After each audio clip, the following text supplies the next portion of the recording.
What's up, everybody, and welcome in to another edition of the Sit Down. As always, if you enjoy this Saturday video, please make sure you hit that like button.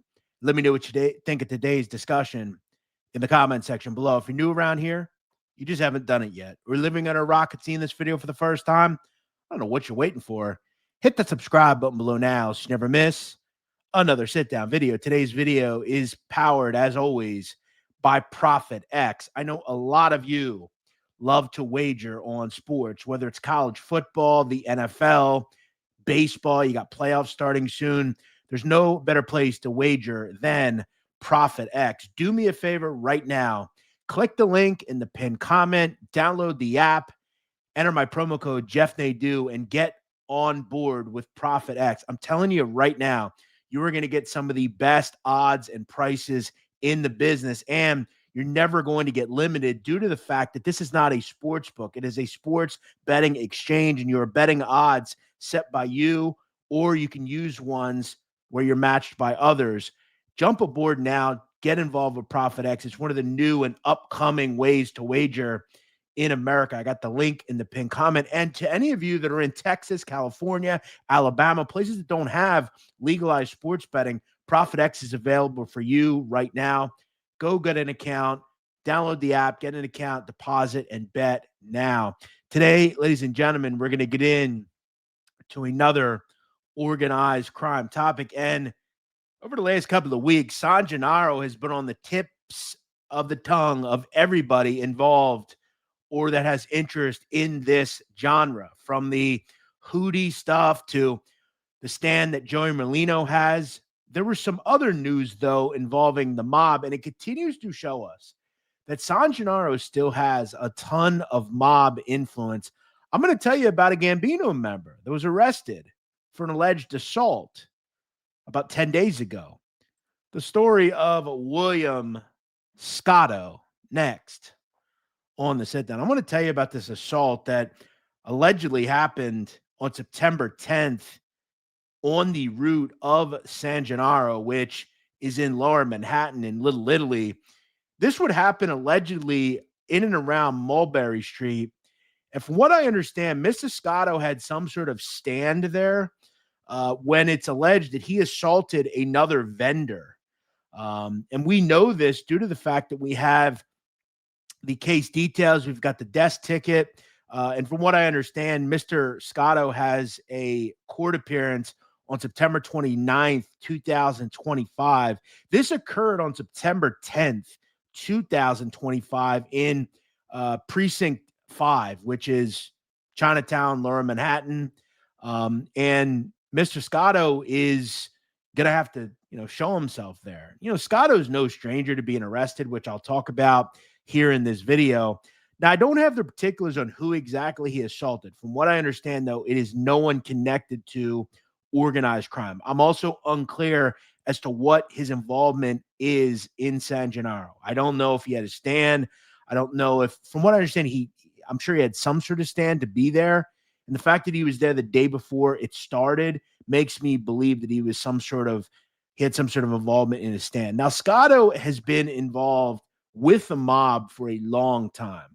On a recent chart that has come out, it has identified him as a member of the Gambino crime family. William Scotto was born on September 1st, 1967. He is originally from Dyker Heights, which is in Brooklyn. For various parts of his life in the 90s, he lived in different locations, both in Dyker Heights and in Bensonhurst. Now, from what I know now, like a lot of people in Brooklyn, Mr. Scotto now lives in Staten Island. I do also know that at one point he retained the services of Jojo Carrazzo Jr. And according to Jojo Carrazzo Jr., who was the son of mobster Jojo Carrazzo Sr., Carrazzo Jr., who's a lawyer, said at one point that he was friends with Scotto's wife since they were kids. Now, I do also know that at one point, Scotto's brother, a person called Anthony, was associated with the mob too.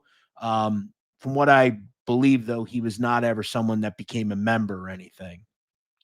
Now, we first learn about Scotto as far as criminality as far as some relation he may have had with Gambino member John Gamarano, in 2006, both Gamarano and Scotto were indicted by the federal government on charges of extortion. In and around the early 90s, 93, 94, it's alleged that Scotto attempted to extort money from a stockbrokering firm, and he allegedly tried to extort a Long Island contractor as well in 1995. So not only did he extort a brokerage firm, but he also allegedly extorted a Staten Island contractor too. And he would down the road in 2006 get indicted in that case. That wasn't the last time, though, we would hear his name. And he was arrested. This guy has extorted people his entire life. That's kind of what William Scotto does. I did talk to one person that knew Mr. Scotto in his life, and he would tell me Scotto has never been in a fist fight in his life. He does a lot of threatening, but from what he knows, never saw him take a punch, never saw him in a fight. And it's largely been talked about. I talked to multiple people that knew Mr. Scotto or know him currently, and they would say he is a lot of talking. He's never really busted a grape in a fruit fight. Now, again, maybe in his later life, he's used his influence to do what he has to do, but that's what I was told. Also, another person told me when I brought up his name, they would say he was a, quote, fucking blowjob. Now, those aren't my words. Whenever I do a video, I go to certain people, I use connections that I have, and I ask certain names. First thing that was said, fucking blowjob. Now, we don't know if that's true. I'm just saying that's what I've heard. Also, down the road, it was said that Mr. Scotto was part of the crew of Daniel Marino. Now, we know that due to the fact that at one point, Marino, other members and associates in the mob are arrested, including a man called George Lombardozzi. We would find out Scotto's name pops up again in that case. According to a Chinese restaurant owner called Henry Long, in 1994, he would take a loan from the Gambino crime family. Long was planning to open a restaurant in and around Manhattan and needed a loan to do so. One of Long's frequent customers was Daniel Marino, who Long knew was engaged in racketeering and loan sharking, or which Long described as a, quote, wise guy. Leong asked Marino for a $50,000 loan. In response, Marino introduced Leong to Lombardozzi, who agreed to provide him with the loan. Leong was told that Lombardozzi was the guy who, quote, takes care of the money. Another member of Marino's group, a man called Frank Isoldi, and Lombardi's co-defendant, subsequently met Leong in the restaurant's wine cellar and gave him a brown bag containing what he would say was $50,000 in cash. Thereafter, Leong made repayments to William Scotto, whom he described as, quote, muscle for the group. The loan was eventually paid off and is not the subject of the current indictment. So we would venture to believe that maybe Scotto was used as a collector, some sort of guy that just, worked with them to do loan sharking operations. We also do know that at one point, Mr. Scotto was connected to the crew of Mikey Scars, DiLeonardo. Eventually, though, William Scotto was indicted. In 2006, he was then arrested again on mob takedown day in 2008. Now, that indictment is also quite interesting. Prosecutors would contend that Scotto, an alleged Gambino soldier, forced a cement company owner to pay off a debt to an electrical corporation called ADCO of Bloomfield, New Jersey, and also to a Gambino-controlled trucking firm. Scotto, alongside Gambino soldier Anthony Suits Licata, also allegedly threatened the same government informant that he had to pay $70,000 to a trucking company. Scotto was sentenced to 33 months in federal prison under another plea agreement concluded last August, which has to do with the 2006 arrest of Mr. Scotto. Now, notice in that they refer to a government informant that Mr. Scotto tries to shake down. We would learn after the fact that that government informant is Joseph Villaro. Joseph Villaro was involved with trucking and things of that nature. And I would find out that he tries to shake him down. That can be displayed here in a NYC Business Integrity Commission report. His name pops up again as he's connected through companies called El Camino and Dump Masters, where Scotto approaches Joseph Villaro and attempts to shake him down. So notice that's multiple extortions in a period of years.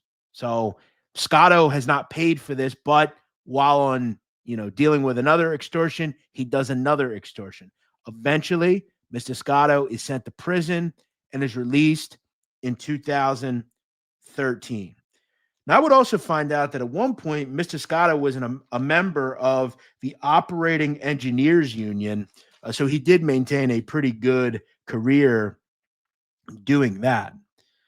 Now, I want to talk a little bit about his name popping up recently. Mr. Scotto's name popped up in 2006, where, in fact, we talked about this in an interview I did with Peter Lavaglia that can be seen here. According to reports, it was said that Lavaglia was shelved by Joseph Camarano and the Bonanno crime family over a debt owed to Billy Scotto. According to what we know, after a series of incidents, Mr. Lavaglia allegedly owed $18,000 to William Scotto. Now, in the interview I did with Lavaglia, he would tell me that was not his debt. It was actually a debt belonging to a person called Steven Sabella, and he had to kind of deal with the nonsense that came from it. He did not owe the money, according to Lavaglia. I have also heard through multiple sources that rumors have circulated that over the last couple of years, Mr. Scotto had a sit-down with members of the Colombo family over his nephew, a person called Michael Scotto, and his relationship with the daughter of a Colombo member. Now, Michael Scotto is not a part of this video, and I'm not going to go into deep to that whole thing. But from what I understand, Mr. Scotto has done certain things to a woman that he shouldn't be doing, and a sit-down was had over it. So Scotto is no stranger to this life. He has been an associate since the early 90s. He has been a made member since the early 2000s, and he now has to face another more minor charge in this little stunt at San Gennaro. Now, I will include this rumor. Now, this is, again, just a rumor, okay, from what I've heard. Because, again, I know no one thinks that I know anybody, but I do hear things. Now, I'm stating this as just a rumor. From what I understand, Mr. Scotto has not been seen at the feast since this dust-up. That could be false. I'm making it clear some of the things I hear can be characterized as hearsay. That said, Mr. Scotto, take that for what it's worth. But one thing it does continue to show us, that no, not like it used to be, San Gennaro is still involved with the mob in some way. We've seen this. We've seen, the stuff with, Skinny Joey Molino. Regardless of what Skinny Joey Molino does today, he is a reputed one-time member of the mob, and that should preclude him from not being allowed a stand at San Gennaro. We also know that there are various stands with connections to the mob, including Lucy's Sausage. There are different games and different things like that have involvement with the mob. Whether it be family members or not, unfortunately, the Feast of San Gennaro does not have the same scruples as some business integrity commissions. Because, for instance, in certain unions, if you are a family member of a mobster, you are not given employment. At the feast, it's a little less stringent, as we can see. But this stuff with Scotto still shows us that whether or not he has a stand or not, he was connected at some point to the feast, and just kind of another headline coming out at the feast. Hope you enjoyed this video. We'll see you next week here on The Sit Down.